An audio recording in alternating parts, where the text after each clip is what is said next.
சுழலும் கோள்கள் அவன் சொல் கேட்கும். அவனை தொழுதால் போதும் நல்லதே நடக்கும். ஆனை முகனை தொழுதால் நவக்கிரகங்களும் மகிழும். நல்லதே நடக்கும், நல்லதே நடக்கும்.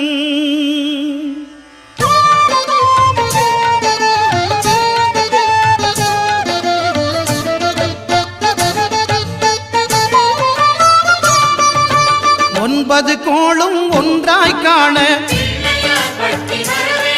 அங்கு கற்பகம் என்னும் கடவுளின் மெய்யில். ஒன்பது கோளும் ஒன்றாய் காண அங்கு கற்பகம் என்னும் கடவுளின் மெய்யில். சூரியன்